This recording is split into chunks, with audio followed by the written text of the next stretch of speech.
Baik, Assalamualaikum warahmatullahi wabarakatuh. Perkenalkan, nama saya Mahdaliana dengan NIM A11 2023 15 Pada kesempatan kali ini, saya akan mempresentasikan tugas bengkel coding yang telah saya kerjakan. Tugas UTS bengkel coding yang telah saya kerjakan.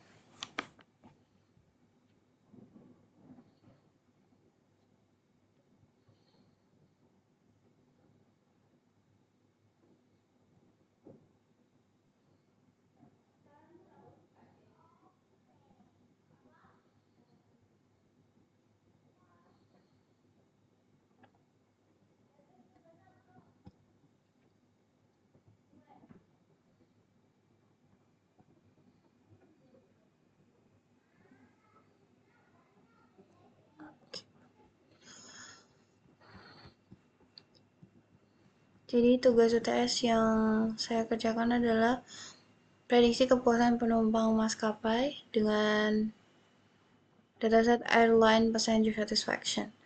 Library yang saya gunakan ada import pandas, numpy, matplotlib, seaborn, lalu ada train test split, label encoder, dan standard scholar.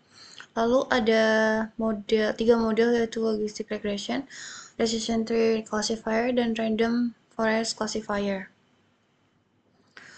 Saya menggunakan df head, df info, df describe, df columns untuk mengeksplorasi data.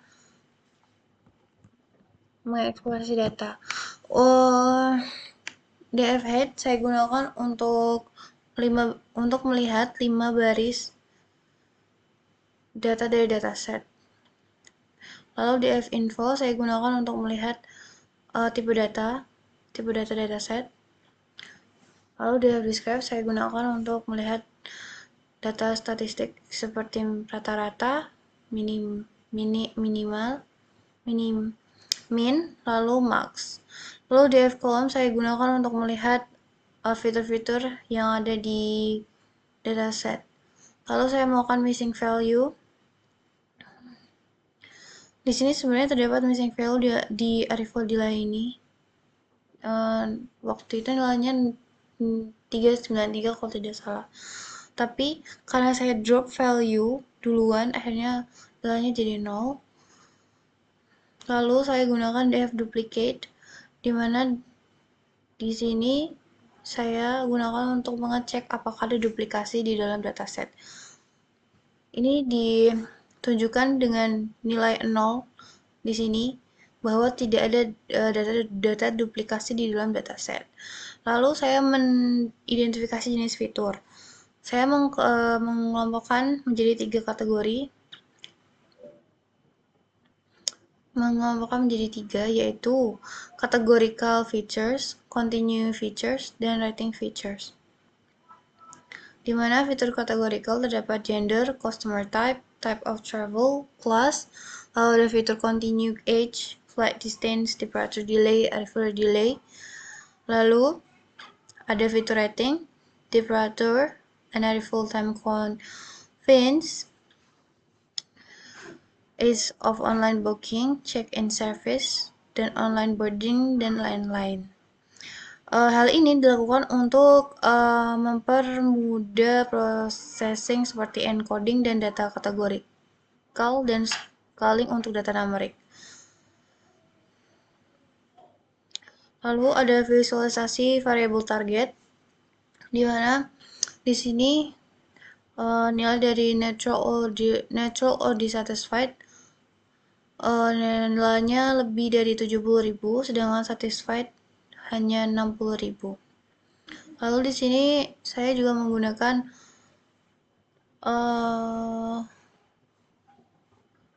menggunakan visualisasi dalam bentuk pie chart, di mana neutral dissatisfied menghasilkan nilai 56,6% dan dissatisfied 43,4%. Lalu untuk fitur kategorikal, di sini ada gender male, lalu ada customer type returning, lalu ada type of travel personal, lalu ada kelas ekonomi dan kelas ekonomi plus. Visualisasi fitur kategorikal digunakan untuk melihat distribusi kategori pada masing-masing fitur seperti gender, tipe pelanggan, tujuan perjalanan, dan kelas penerbangan. Lalu ada visualisasi fitur continue, di mana ada distribusi age, distribusi flight distance, distribusi departure delay, distribusi arrival delay. Lalu ada line chart flight distance-nya juga. Visualisasi ini fitur menunjukkan persebaran data numerik seperti usia, jarak penerbangan, dan keterlambatan penerbangan. Lalu ada visualisasi fitur rating, ada di mana terdapat seat comfort, clean lines, online boarding, di mana visualisasi fitur rating menunjukkan tingkat penilaian pelanggan terhadap pelayanan maskapai, sehingga besar penumpang memberikan nilai menengah hingga tinggi pada beberapa layanan penerbangan. Seperti 1 memberikan nilai seperti 1, 2, 3, 4, 5 gitu. Kondisi imbalance kelas pada dataset terlihat dari jumlah kelas neutral or dissatisfied yang lebih banyak dibandingkan kelas satisfied. Ketidakseimbangan ini dapat mempengaruhi performa model klasifikasi karena model cenderung lebih fokus mempelajari kelas mayoritas dibandingkan kelas minoritas. Lalu ada heatmap korelasi, di mana berdasarkan heatmap korelasi terdapat fitur yang memiliki hubungan cukup kuat. Korelasi tertinggi ditemukan pada departure delay dan arrival delay sebesar 0,97.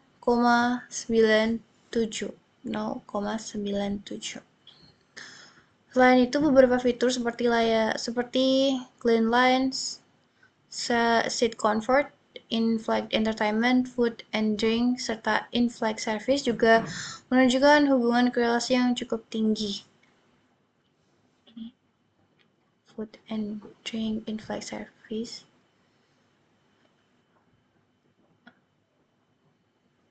Sehingga besar fitur lainnya memiliki korelasi yang rendah, sehingga ini memiliki korelasi yang cukup rendah, sehingga tidak menunjukkan hubungan yang terlalu signifikan.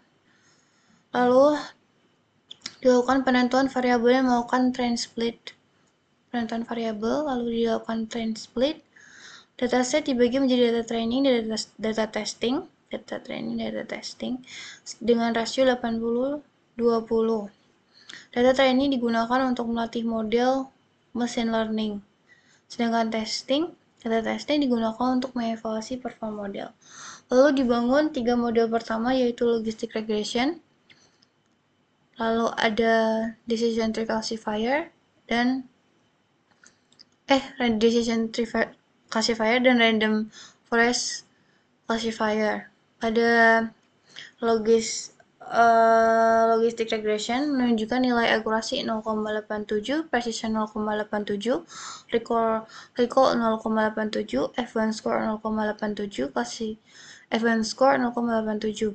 Lalu untuk random forest classifier menunjukkan angka akurasi 0,96, precision 0,96, recall 0,96, F1 score 0,96.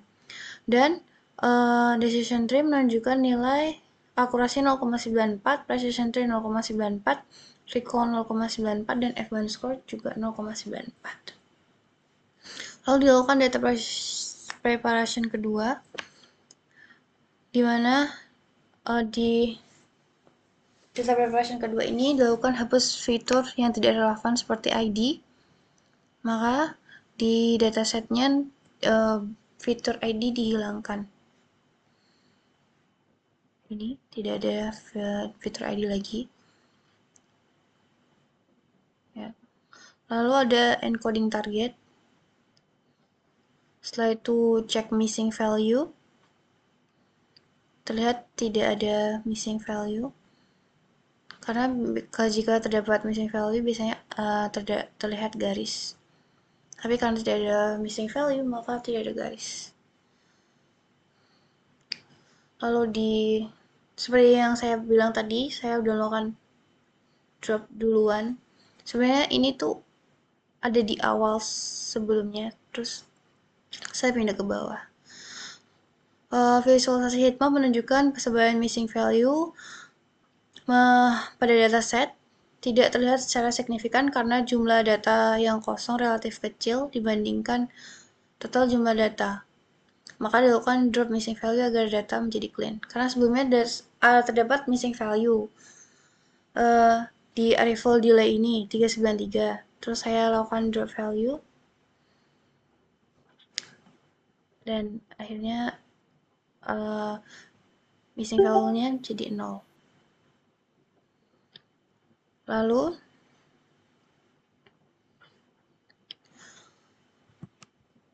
saya lakukan analisis outlier, di mana outlier terdapat age, flight distance, departure delay, arrival delay. Berdasarkan hasil visualisasi box plot pada fitur continue, terdapat adanya outlier pada beberapa variabel, terutama flight distance, departure delay, dan arrival delay.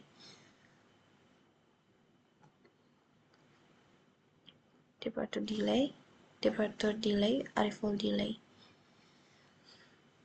Terdapat beberapa data dengan jarak penerbangan yang jauh lebih tinggi dibandingkan mayoritas data lainnya. Hal ini menunjukkan adanya penerbangan jarak jauh yang memiliki karakteristik dibandingkan penerbangan umum.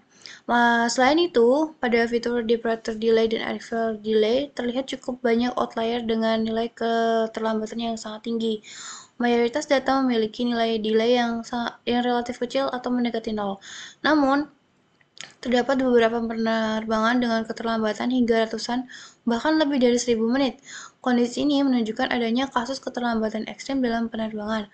Meskipun terdapat outlier, data tersebut tidak dihapus karena masih dianggap valid dan mempresentasikan kondisi nyata pada dunia penerbangan.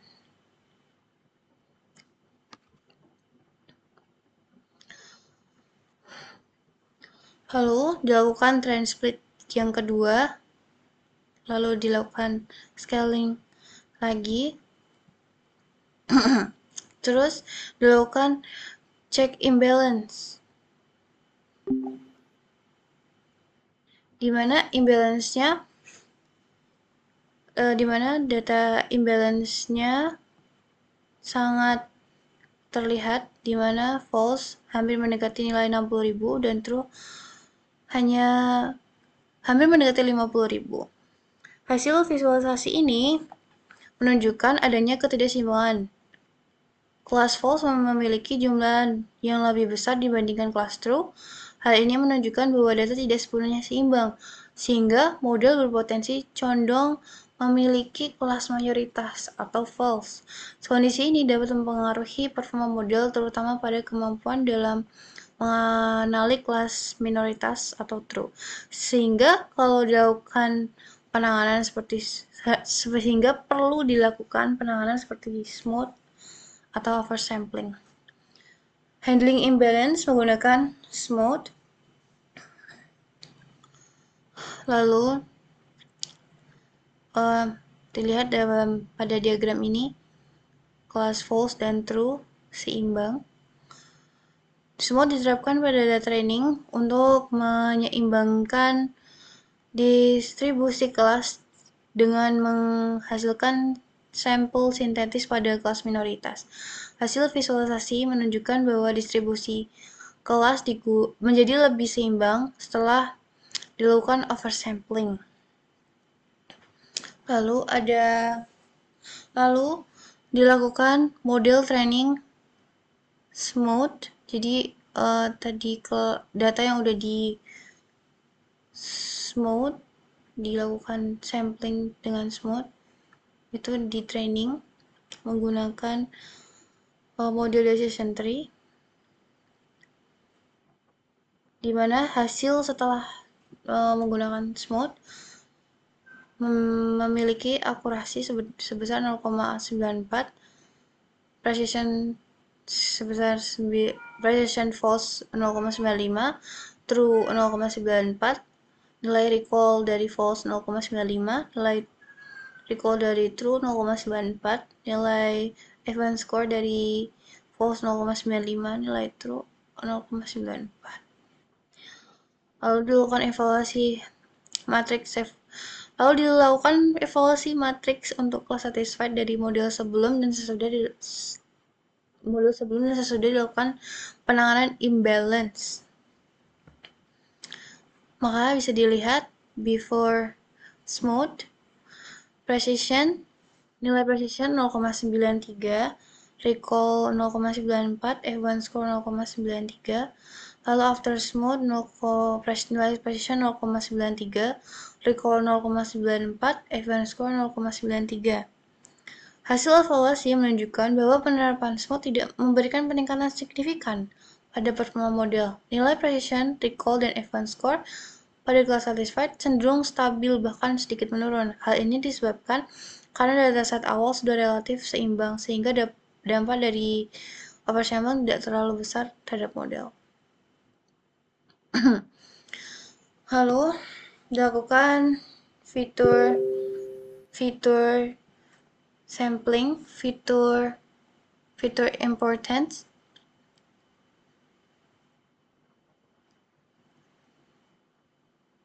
Seperti ini. Lalu dilakukan visualisasi top 10 di mana di sini digunakan untuk memilih 10 fitur yang terbaik. Lalu dilakukan hyperparameter tuning, grid search dengan hasil base params-nya max depth-nya 15, min sample leaf-nya 1, min sample split-nya 2. Lalu divisualisasikan before versus after tuning, di mana before tuningnya 0,93, recall precision, nilai precision dari before tuning nilai precisionnya 0,93, after tuning 0,95 menunjukkan peningkatan. Terus before tuning recall 0,94, after tuningnya 0,94 menunjukkan penurunan. Lalu before tuning advance score 0,93, after tuningnya 0,94 menunjukkan kenaikan. Hasil evaluasi model sebelum dan sesudah hyperparameter tuning menunjukkan adanya perubahan performa pada beberapa metrik utama yaitu precision, recall, dan advance score. Sebelum dilakukan tuning, model memiliki nilai precision sebesar 0,933, recall sebesar 0,9411, dan advance score sebesar 0,9372. Setelah dilakukan optimisasi parameter menggunakan grid search CV, diperoleh parameter terbaik yaitu max depth 15, min sample leaf 1, dan min sample split 2. Dengan parameter tersebut, model memiliki perubahan performa menjadi precision 0,95, recall 0,93, dan advance score 0,94. Analisis hasil, peningkatan yang paling terlihat terjadi pada precision yang meningkat cukup signifikan. Hal ini menunjukkan bahwa model setelah tuning menjadi lebih baik dan dalam memprediksi kelas positif dengan lebih akurat, sehingga mengurangi jumlah prediksi yang salah atau false positif. Sementara recall mengalami sedikit penurunan, namun perbedaannya tidak terlalu besar. Hal ini mengindikasikan bahwa model sedikit lebih efektif dalam menganalisis seluruh data positif. Secara keseluruhan, advance score meningkat, yang berarti terdapat keseimbangan yang lebih baik antara precision dan recall setelah tuning dilakukan. Kesimpulan, secara keseluruhan dapat disimpulkan bahwa hyperparameter tuning berhasil meningkatkan performa model menjadi lebih optimal dengan melakukan klasifikasi, terutama dalam hal precision dan keseimbangan antara precision dan recall yang ditunjukkan oleh peningkatan advance score. Mungkin itu saja yang bisa saya presentasikan. Mohon maaf jika ada salah dalam tugasnya ataupun dalam saya dalam cara saya mempresentasikan. Sekian dan terima kasih. Wassalamualaikum warahmatullahi wabarakatuh.